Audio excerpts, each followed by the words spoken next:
무용교에서 유용교회로 오늘의 묵상입니다.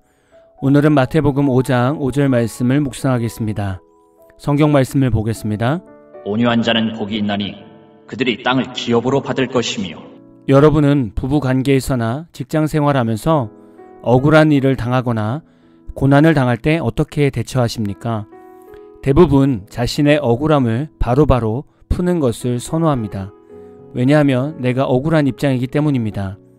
그러나 인간의 시선이 아니라 하나님의 시선으로 이런 상황을 보면 하나님은 매번 우리의 성격과 혈기로 내 자신의 억울함과 고난에 맞서 싸우는 것을 원하시지 않습니다.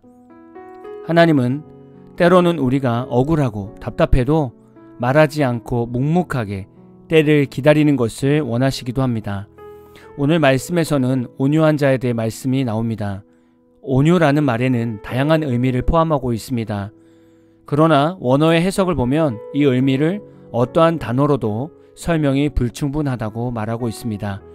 보통 온유라는 뜻을 보면 성품의 한 측면으로 다른 사람들과의 상호작용에서 자비롭고 상냥한 태도를 나타냅니다. 온유한 사람은 겸손하고 이해심이 많으며 타인의 필요와 고통을 공감하며 동정심을 가집니다. 그렇지만 온유라는 일반적인 단어의 의미에는 연약함과 무기력함도 포함되어 있습니다. 그러나 온유라는 헬라어 원어에는 연약함과 무기력이라는 의미가 포함되어 있지 않습니다. 그러니까 여기서 말하는 온유는 사람이 가지고 태어나는 성품의 온유함보다는 하나님의 성품을 닮은 후천적 은혜라고 표현하는 게 좋을 것 같습니다. 이 성품은 하나님께로 향할 때만 비로소 존재 가치가 있는 것이죠. 하나님의 온유함은 우리가 하나님의 말씀과 은혜와 인도하심에 아무런 저항감이나 거부감이 없이 받아들일 때 우리 내면에서 생기는 영적인 평정심을 의미합니다. 우리가 알아야 하는 것은 하나님의 성품입니다. 하나님의 성품을 알아야 천국에서 하나님과 영원히 살지 않겠습니까? 예를 들면 어떤 회사에 취직을 했는데 회사 경영 방향도 모르고 회사 사장님의 의도도 모르고 사장님의 성향도 모르고 일을 한다는 것은 말도 안 되는 상황입니다. 교회에서도 부교육자들은 담임 목회자의 목회 방향과 성향과 스타일을 명확하게 파악해서 발을 맞추는 것이 중요합니다. 함께 발을 맞출 마음이 없다면 그 회사나 교회에서 나와야 하는 것이죠. 하나님은 온유한 사람과 일하기를 원하십니다. 왜냐하면 하나님의 성품 중에 하나가 온유함이기 때문입니다. 그러니까 우리가 하나님의 온유함을 안다면 하나님의 온유함을 담기를 원해야 되고 매 삶을 온유함으로 살아가려고 애써야 합니다. 하나님께서 일하시는 방법은 우리를 좋은 환경, 서로 잘 맞는 곳에 보내시지 않습니다. 서로 관계십이 다 무너진 곳, 마음의 상처로 가득한 곳, 기초부터 다시 쌓아야 하는 곳, 화내고 성격 급한 사람들이 있는 곳으로 믿음의 자녀들을 보내십니다. 왜 하나님은 우리를 이런 곳으로 보내실까요?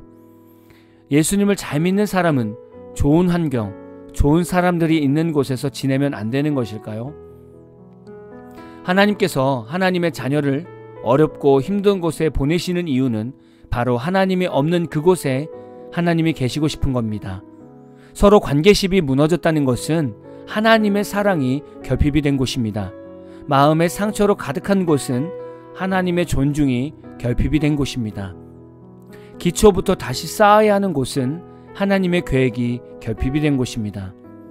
화내고 성격 급한 사람들이 있는 곳은 하나님의 성품이 결핍이 된 곳입니다. 이런 곳에 그리스도인을 보내는 것은 하나님의 성품, 온유함을 닮아가는 믿음의 자녀들을 통해서 어려운 곳에 하나님의 역사하심을 나타내 보이려 하신 것입니다. 그러니 당연히 모든 상황을 다 받아들이고 순종하여 하나님의 뜻대로 모든 사람을 품고 모든 사람을 이해하고 모든 사람과 함께 일할 수 있는 온유한 자가 필요하지 않겠습니까? 그래서 예수를 잘 믿는 성도는 항상 좋은 곳, 좋은 환경을 가기보다는 내가 더 많이 품고 챙기고 이해해 줘야 하는 곳으로 보냄을 받게 되는 것입니다. 하나님은 믿음의 성도들에게 하나님의 성품인 온유함을 갖도록 하십니다. 이 성품은 사람의 성격으로 타고난 것이 아니라 하나님에 의해서 생기는 은혜라고 서두에 말씀을 드렸습니다. 하나님은 우리 마음에 어떻게 온유함이 생기게 하실까요? 내가 죄인임을 깨달을 때 하나님의 사랑을 깨닫게 하십니다. 하나님의 사랑을 깨달을 때 다른 사람도 하나님의 사랑을 받을 존재임을 깨닫게 하십니다. 다른 사람도 하나님의 사랑을 받을 존재임을 깨달을 때 다른 사람을 긍휼히 여기게 하십니다. 다른 사람을 긍휼히 여기며 우리가 하나님의 사랑을 날마다 공급받을 때 어떠한 어려움 속에 보내져도 참고 인내하며 섬기게 됩니다. 이것이 온유한 성도, 온유한 목회자, 온유한 교회가 되는 과정입니다. 그러니까 온유함이라는 것은 단순히 인간의 착하고 순하고 잘 섬겨주는 성품으로만 이해하기보다는 하나님의 성품을 우리 내면에 불어넣어 주시는 은혜임을 기억해야 합니다.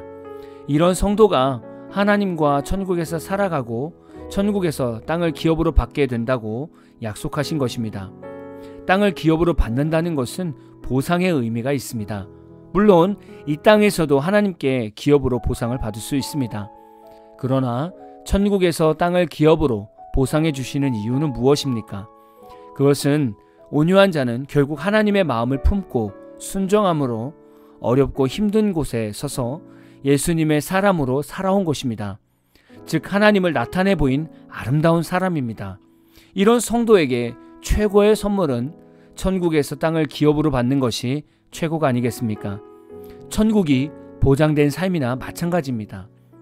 예를 들면 사장이 자신의 직원에게 거래처 사장에게 가서 선물을 드리라고 심부름을 보내면서 거기서 약간의 일을 도와주라고 지시를 했다고 생각해 보십시오. 이 직원이 자신이 맡은 일만 해도 얼마나 힘들겠습니까? 그런데 사장의 보냄을 받은 직원은 거래처에서 너무나 성실하고 착하고 친절하게 일을 잘 해내고 온 것입니다. 사장 입장에서 이 직원을 볼 때 어떤 마음이 들겠습니까? 참 뿌듯해하지 않겠습니까? 왜냐하면 이 직원이 거래처에서 친절하고 성실하게 일을 잘 처리하고 왔지만 결국 이 직원을 통해서 거래처는 그 직원의 회사 분위기와 그 회사의 수준을 좋게 보게 되는 것입니다. 그래서 사장이 기분이 좋아지는 것이죠.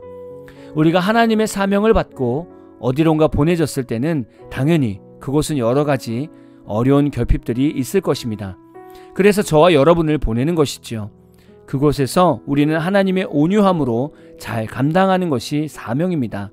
이럴 때 우리는 불신자들에게 우리를 통해서 하나님의 성품, 온유함을 간접적으로 보여주는 것입니다. 지금 여러분이 서 있는 가정과 직장과 환경에서 하나님의 온유함으로 잘 살아가십니까?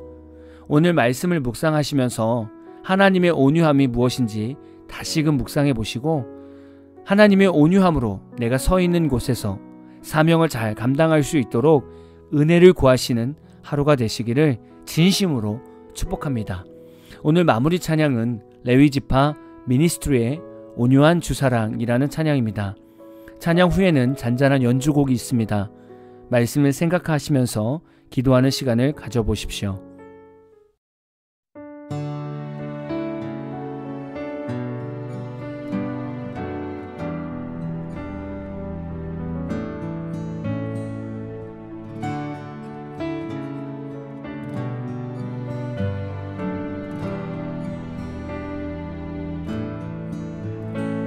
온유한 주 사랑 주를 더욱 원하게 해 부드러운 주 손길 그 온유함 날 치유해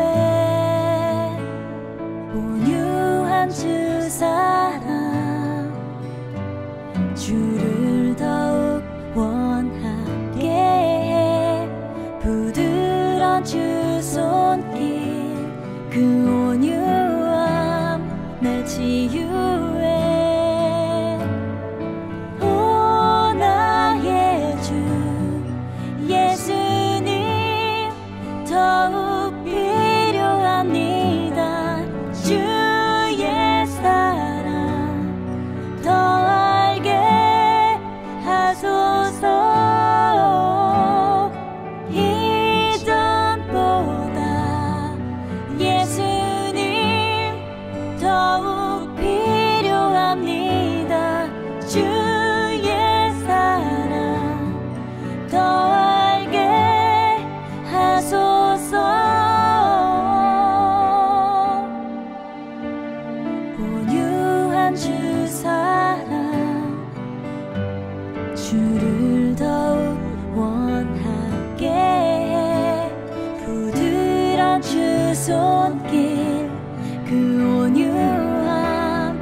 치유해.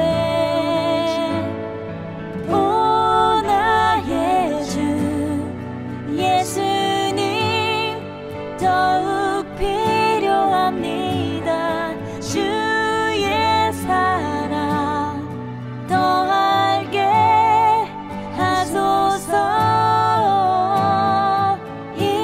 이전보다 예수님 더욱 필요합니다. 주의 사랑 더 알게 하소서. 오 나의 주 예수님 더욱 필요합니다. 주의 사랑 더 알게 하소서. 이전보다 예수님 더욱 필요합니다. 주의 사랑 더 알게 하소서.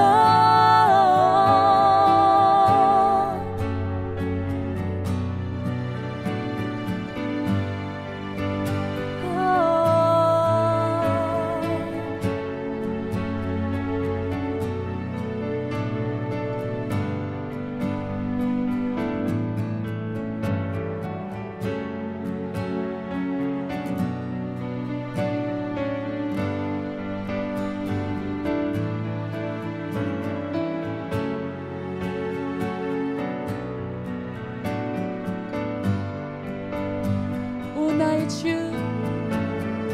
오 나의 주 예수님 더욱 필요합니다. 주의 사랑 더 알게 하소서. 이전보다 예수님 더욱 필요합니다. 주의 사랑 더 알게 하소서. 온유한 주 사랑